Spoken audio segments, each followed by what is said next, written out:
TDP నేతల పెత్తనం తీవ్ర కోపంలో పవన్ కళ్యాణ్. మరి దీనిపై ఈరోజు వీడియో చూసే ముందు ఈ వీడియో మరో 10 మందికి వెళ్ళాలి అంటే మీరు చేసే ఒక లైక్ నాకు ఎంతో అవసరం. అలాగే ఇటువంటి మరిన్ని ఇంట్రెస్టింగ్ విషయాలు మన ఛానల్లో చాలా వీడియోస్ ఉన్నాయి, మీరు తప్పకుండా వాటిని కూడా చూడండి. ఈ వీడియో నచ్చితే కామెంట్ చేసి సబ్స్క్రైబ్ చేసుకోండి. ఇంకా ఏమాత్రం లేట్ చేయకుండా వీడియోలోకి వెళ్దాం.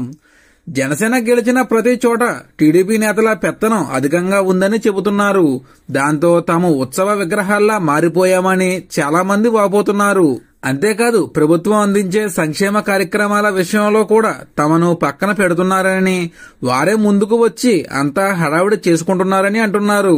ఇంకా పని చేసిన వారికి కనీసం నామినేటెడ్ పదవులు అయినా ఇప్పించుకోలేకపోతున్నామని అసంతృప్తి కూడా ఉందని చెబుతున్నారు. ఈ విధంగా జనసేన నుంచి చాలా ఫిర్యాదులు రావడంతో పవన్ కళ్యాణ్ గారు సీరియస్ అయ్యారట. అయితే ఇప్పుడు పవన్ కళ్యాణ్ గారు కూడా రంగంలోకి దిగినట్లు తెలుస్తోంది. అయితే వరుసగా ఎమ్మెల్యేలతో భేటీలు నిర్వహిస్తున్నారు పవన్ కళ్యాణ్ గారు. రానున్న రోజుల్లో జనంలోకి పవన్ నేరుగా వెళ్తారు అని అంటున్నారు. నియోజకవర్గాల వారీగా తన పర్యటనలు ఉండేలా చూసుకుంటున్నారు. ఇంకా వచ్చేవి స్థానిక సంస్థల ఎన్నికలు కాబట్టి పార్టీని ఎక్కడికక్కడ పటిష్టం చేసుకుంటూ ముందుకు సాగాలని జనసేన అధినేత పవన్ కళ్యాణ్ గారు చూస్తున్నారు. మరి దీనిపై మీరేమంటారో కామెంట్లో తెలియజేయండి. Thank you for watching.